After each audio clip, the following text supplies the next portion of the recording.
ቅዳሜ ከሰዓታችን እንደቀጠለ ነው። በቅዳሜ ከሰዓት የተጠፋፉ ቤተሰቦችን የምናፈላልግበት ሰዓት ላይ ያለነው።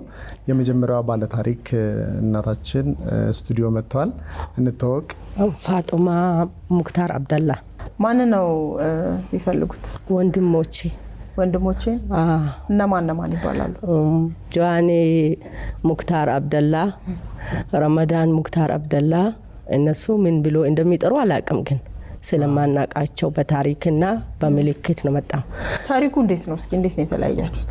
ታሪኩ አባቴ ብዙ ሚስት አግብተዋል። እሺ። በዛ ያው አባታችን በ86 ዓመተ ምህረት አዲስ አበባ ላይ ያለው ነይ የሆነ የእናቴ ያጎት ቤተሰቦች ናቸው፣ እነሱ ጋር ሊውሰድሽ ሚነግርሽ ነገር አለ አለኝ የኔ አባት ብሎኝ። ከዛ ይዞኝ ሲሄድ አማኔና ሀጆ ይባላሉ ሰዎቹ። እነሱ ሲሄዱ የሉም። ሳይኖሩ ሲቀር መለሰኝና ወደ ቤት ሄደና አርብ ዕለት ወሰደኝ። ቅዳሜ ሀገር ቤት ወደ ገጠር ተሳፈረ። ሰኞ ሞተ ተብሎ ተጠራን። ምንም 86 የዛኔ ልጅ ነው የምትሆኚው አንቺ አይደል? ወይ 15 74 ማለት ወይ 15 16 እንደዛ ቢሆን። ወዴት ክፍለ ሀገር ነበር ሄድት? ደቡብ። ምን የሚባል ቦታ?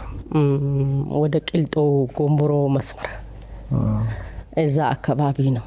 ከዛ አረፉ። ሰኞውን ዕለት አረፉ። ተጠራን። አገር ቤት ሲንሄድ እኔ በጣም ሲያለክስ ቤቱን ሰውዬው ያለበት ልጆቹ አሉበት የተባለ ቤት አሁን ነው አሉ የተባለው፣ በፊት አላወኩም። አይዞሽ የአባትሽ ልጆች ብዙ ናቸው፣ እኔ ያገናኝሻለሁ አለኝ። የእናቴ ቤተሰብ ነው። እንደዛ እያለኝ ያኔ ልጅ ነኝ። እሱ የሚኖረው 4 ኪሎ ነው፣ እኔ የሚኖረው አውቶቡስ ተራ ኳስ ሜዳ ነው። ቤቱን አላቅም። ይሄ ሰውዬ እንደዛ እያለኝም አባቴም ካለኝ ንግግር ለምን እንደዚህ ያለኝ እያልኩኝ ሰውዬን ፈልጎኝ ሳይመጣ እኔም ሳያገኘው ሞተ። ያም ሰውዬ ያው ሰውዬም ሞተ። በኋላ ደግሞ በታሪክም በወሬም በጎረቤት ወሬም የአባትሽ ልጆች እኮ አሉ ብዙ ናቸው እየተባልኩኝ ማን ይባላል ሰለሞን፣ ጌጤ፣ ኩቡሬ ቀድሞ አሁን ነው ረመዳን ቀድሞ ስሙ ታሪኩና ታምሩ ነው። አንዱ ታምሩ ያንድ በትግሬ ነው ተወለደው። ሰለሞንም ጌጤም ኩቡሬም በአማራ ነው ተወለዱት። ጆዋኔ ደግሞ በፈረንጅ ነው። ስለዚህ የአባትሽን ልጆች ነው የምትፈልጊው? የአባቴ ልጆች ናቸው። ያው አንቺን አያውቁሽም አይደል? አዎ እኔን አያውቁ። ፎቶግራፍም የለሽም? የነሱ የለኝም። የማን አለሽ? አባትሽ አለ? የአባቴ። ስለዚህ እንግዲህ ወንድሞችሽ የአባትሽን ፎቶግራፍ ሲያዩ የአባታቸው ስለሆነ በዛ መልእክት አድርጎ ይመጣሉ ብለን ነው ተስፋ ማለት። አዎ እኔም እንደዛ ብዬ ነው። አዎ ስለዚህ ለወንድሞችሽ መልእክት እስቲ እኔ ጆዋኔ የተወለደው አሁን የነገረን ሰው ማለት ነው የተወለደው እንትን አራዳ ፈረንጆች ሰፈር ነው። አሁን የሚኖረው አውስትራሊያ ቱሪስቶች ሰፈር ነው ተብያለሁ። ሰለሞን አሜሪካን ነው ያሉት። ደግሞ ከነሱ የሚያውቋቸው እነኚህ ይሄ ሰውዬ ልጆች በሙሉ ያውቋቸዋል። እነሱን ቤታቸውን ጭምር ሄጄ አንኳኩቼ ሲጠይቃቸው ሊያገናኙን አልፈለጉም። እናታቸው አንድ ናቸው? እናታቸው የነሰለሞን አንድ ነው። የእንትና ስማቸውን ያውቋቸዋል? የነሰለሞን የእናታቸውን? አዎ ታላቅ እህቴ አገር ቤት አለች። እሷ አረቡላ ብለኛለች። አረቡላ የነሰለሞንን የእንትናን የረመዳንን እናት ያለችበት እንጂ ሱማን አላቅም። ያለችበት ነው ተነገረኝ። የጆዋኔ እናት ደግሞ ኢስስሞሪና እንደዛ። አይ በደንብ መረጃ ይዘሽ ነው የመጣሽው። የአባትሽ ሙሉ ስም ነበረ? ከ66 ዓመተ ምህረት በፊት ሙክታር አብደላ ነው የሚባለው። ከዛ በኋላ ሀጂ ሙክታር አብደላ ነው የሚባሉት። የሚኖሩትም ጣሊያን ሰፈር ሰባረ ባቡር፣ ራስ እምሩ ግቢ፣ ራስ መኮንን እዛ ነው። ንግዳቸውም እዛ ነበር።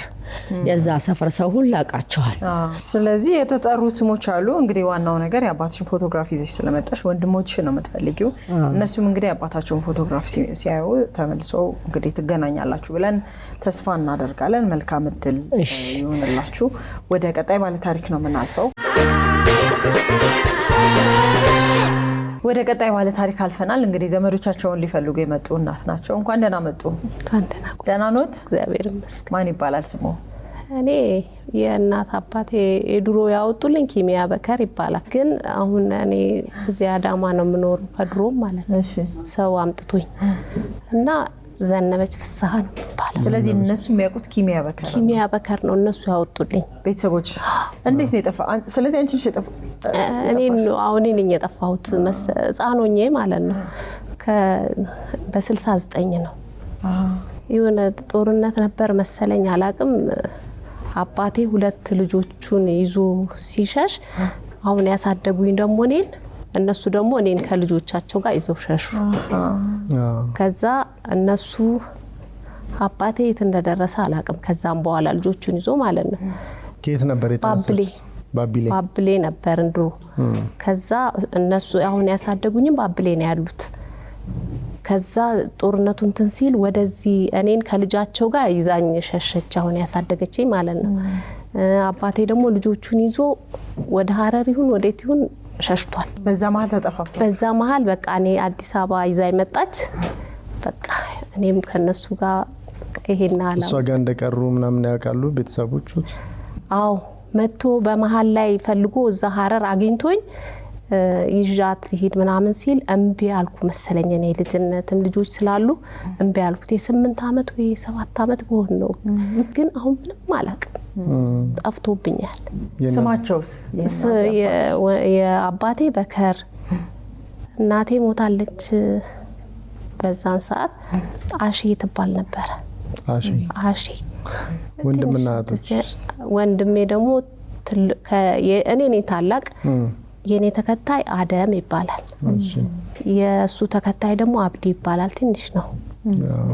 እና እነሱን ይዞ እሱ የት እንደሄደ የት እንደገባ አቅም እኔም የት እንደገባው አቅም እኔ እነሱ ቢፈልጉኝ አያገኙኝም በምንም ታምር ማለት ነው። እኔ ግን እስቲ ሁሉ ጊዜ ያው ቤስን ይያልሁ ያየ ሁሌ ስለማለቅስ ቀውስጤ ስሜን እንኳን አላቆም። ኪሚያ ማለት ምን ማለት እንደሆነ አላቆም።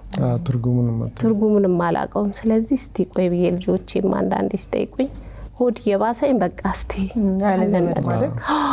ለዘመድ ማደግ ብዙ ፈተና ቢያልፍም ግን ያው ትጠይቂያለሽ በህይወት እስካለሽ እኔ አለሁ እንግዲህ እነሱም ይኖራሉ።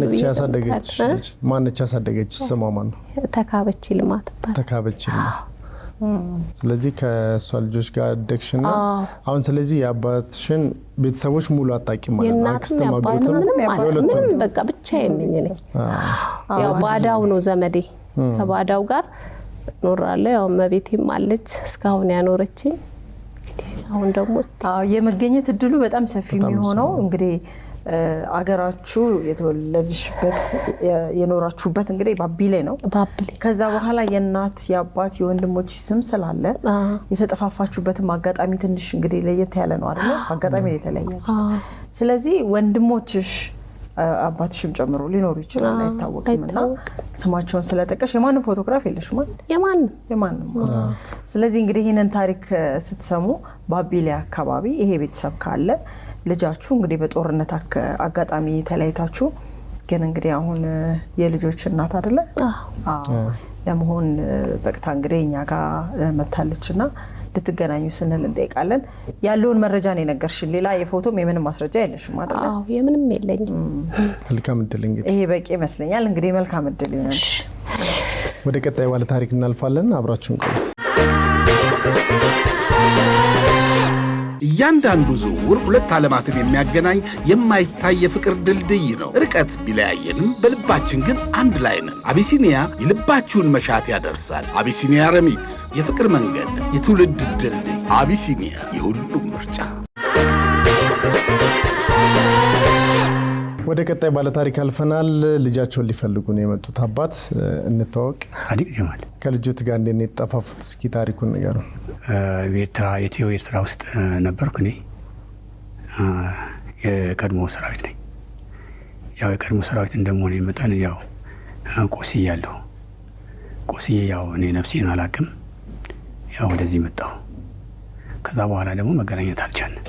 የት ነው የተወለደችው? ስሟ ማን ነው? ሜሮን። እንዴት እንደተጠፋፉ? አስመራ ከተማ። እሺ። አስመራ ዩኒቨርሲቲ አጠገብ ሳባ ስታዲየም በስተጀርባ እዛ ነው። የእናቷ ስም ማን ይባላል? ፍሬውኔ ደሞዝ። ስለዚህ ያኔ እንደተለያያችሁ ነው? አዎ። እርስዎ ኖት ወደዚህ የመጡት? እነሱን እዛው ጥለው? በ80 ስንት ማለት ነው? ያው በ81 ደርግ እንደወጣ ማለት 81 የዛኔ ህፃን ነበረች? አዎ። ስንት ዓመቷ ነበር የዛኔ? 4 እስከ 5 4 5 ከዛ በኋላ ምን ሰምተው ያውቃሉ ስለሷ ስለ እናቷ? የሰማሁት ኢንፎርሜሽን አለኝ። ምንድነው ኢንፎርሜሽኑ? ያው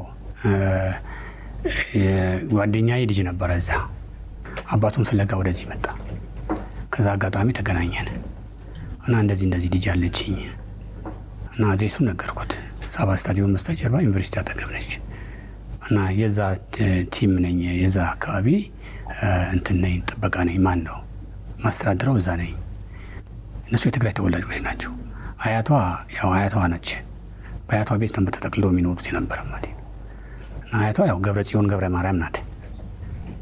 ልጅቷ የእናቷ የልጅቷ ፍሬውኔ ናት። ስለዚህ እዛ ጋር ፋይል ላፈላልግልህ አለኝ። ልጁ እዚህ ከመጣ አባቱን ፍለጋ ነው የመጣው። ይገርማል። ከዛ ደወለለት ለጓደኛው። ፋይል መዝገብ እዛ ዋና እንትኑ ጋር ሲሄድ የለችም፣ ወደ አዲግራት ሄደዋል ነው መልስ የተሰጠኝ። ለልጆ እናት ከረጅም ጊዜ በኋላ እየፈለጓቸው እንደሆነ መልእክት ያስቀምጡላቸው እስቲ። እኔ ያው እፈልጋቸዋለሁ፣ ልጅ ነሽና ያው ማግኘት አለብኝ። ለምን አባት ትልቅ ቢኖር በህይወት ካለ ትልቅ ነገር ነው። ለስምሽም ቢሆን ለማግኘት እፈልጋለሁ፣ መገናኘት እንፈልጋለን። ቀጣይ ህይወታችን ደግሞ እንቀጥል ይገባል። መልእክቱ ደርሷቸዋል ብለን እናስባለን። እንግዲህ መልካም እድል ይሁንልዎ። አላህ ይርዳ። በጣም እናመሰግናለን።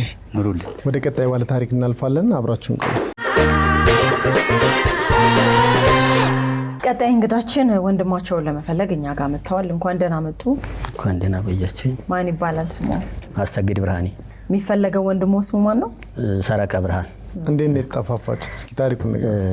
በልጅነታችን አባታችን ይሞታል። ከዛኛ ለማሳደግ ደግሞ እናታችን ሌላ ትዳር ስትመሰርት ትንሽ ነፍስ አወቀሳ አረገኔን ታኔ ትንሽ ከፍ ይላል። እዛ እንጀራ አባት ጋር አልገባም በማለት ወደ ከተማ አለም ከተማ የሚሉት ነበር። እዛ ገባ። የት ነበር የምትኖሩት? ሰሜን ሸዋ መርሃቤቴ። እሺ። ከዛ አልተመቸውም መሰለኝ እንግዲህ በደርግ ነው ወደ ውትድርና እንግዲህ እንደዛ ገባ። ወደ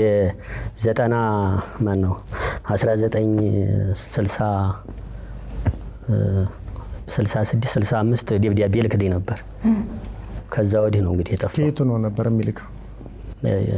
ኤርትራ ሳህል አውራጃ ነበር። ከዛ በኋላ ምንም ሰምተው አያውቁም? ከዛ ወዲህ ምንም ሰምተን አናውቅም። ረጅም ዓመት እኮ ነው። ረጅም ዓመት አለ ይባላል። ግን ያው መረጃው ትክክለኛው መረጃ አላገኘንም እንጂ በዛ አለ። አንዴ መቀሌ ነበር ይላሉ፣ አንዴ አዲስ አበባ ነው ይላሉ። አሁን መጨረሻ ላይ ደግሞ አዲስ አበባ እንዳለ ነው እንግዲህ ወሬው እንትን የሚለው። ግን አካባቢውን ትክክለኛው መረጃ ስትጠይቃቸው ትክክለኛ መረጃ አሁን እንግዲህ በልጅነታችሁ ስለተለያያችሁ ብዙ ነገር ስለተቀያየረ ጊዜውም ረጅም ስለሆነ ከእናቱም ነው የጠፋው አይደል? ስለዚህ የእናታችሁ ስም ማን ይባላል? ምንትዋብ ኃይሌ። ምንትዋብ ኃይሌ። አዎ ምንትዋብ ኃይሌ። እኔ አሰግድ ብርሃኔ፣ ወንድምም አለው ደግሞ ቡሸት ብርሃኔ ይባላል። ይሄን ያስታውሳል። አዎ እንጀራ አባታችን አማሃ ዳምጦ ይባላል። እሺ አማሃ ዳምጦ ይባላል። ለኔ ደግሞ 50 ብር ተቆራጭ ያደርግልኝ ነበር በዛን ሰዓት ሆኖ ከወታደር ቤት። አዎ ልክ እኔ ወደ ትዳር ስገባ እኔ የምልክልህ በቀበሮ ጉድጓድ ሆኜ ነው። ስለዚህ ትዳር ተያዝክ ደግሞ እንድትማር ብዬ ነበር የላኩት ብሩን። ስላልተማርክ ብሩን ቆርጬዋለሁ ብሎ ከዛ ወዲህ ነው ደብዳቤ እንትን ያለው። እሱ ያው ትምህርት ይማራል ብሎ እንግዲህ በዛ ሰዓት 50 ብር ብዙ ነው። አባታችን ቦታ መናዜ ገብርኤል ነው የሚባለው። መልእክት ካሉት ለወንድሙት እንግዲህ ያስተላልፉ። እናትህ ምንትዋብ ኃይሌ እየፈለገች ነው፣ እያለቀሰች እየፈለገች ነው። በህይወት ካለህ እዚህ ቦታ አለሁ በለን። እኔ አሰግድ ብርሃኔ፣ እንጎቻ ብርሃኔ፣ አቡሸት ብርሃኔ ወንድሞች እየፈለጉህ ነው። በህይወት ካለህ እንግዲህ አለሁ በለን ነው። እንግዲህ ወንድሞ መልእክቱ ይደርሳል ብለን እናስባለን። ረጅም ጊዜ ቢሆንም እንግዲህ በህይወት ኖሮ እናታችሁም በህይወት ስላሉ እንድትገናኙ እኛም መልካም ምኞታችን ነው። ከታች ያለውን ስልክ ይሄን ቤተሰብ ለማገናኘት መጠቀም ትችላላችሁ። መልካም እድል ይሁን። እሺ ሌላ ደግሞ ያክስቶ ልጅ እሺ እሱም እዚሁ አዲስ አበባ መጣ። መብራት ኃይል ነበር የሚሰራው አሉ። እንግዲህ በዛን ሰዓት መቼ ነው? በ2005 እና 6 አካባቢ ነው። እሺ ተዛ ወዲህ ነው የጠፋው። እናቱ ማን ናቸው?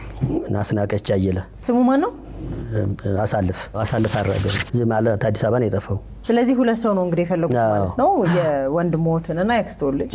ስለዚህ ይሄንን መልእክት እንግዲህ ትሰሙ ካላችሁበት ሆናችሁ ከቤተሰባችሁ እንድትገናኙ ስንል እንጠይቃለን። መልካም እድል ይሁንላችሁ። እሺ እኔም አመሰግናለሁ። የዛሬ የቤተሰብ ማፈላለግ ታሪኮች እነዚህን ይመስሉ ነበረ። ዛሬ የታዩትን ቤተሰቦች እንግዲህ መረጃ ያላችሁ ሰዎች ከስር ባለው ስልክ ቁጥር መረጃ እንድታደርሱን አደራ እንላለን። ሌሎች የቅዳሜ ከሰዓት ፕሮግራሞች ይቀጥላሉ። አብራችሁን ቆዩ። የምናዘጋጃቸው አዝናኝ ፕሮግራሞች እንዳያመልጧችሁና ተጨማሪ ቪዲዮችን ለማግኘት እዚህ ጋር ጠቅ ማድረጋችሁ እንዳትረሱ። ከዛ በተጨማሪ ሰብስክራይብ ማድረጋችሁን ደግሞ በዚህ ጋር ጠቅ አድርጋችሁ እርግጠኛው አብራችሁን ስለሆናችሁ እናመሰግናለን።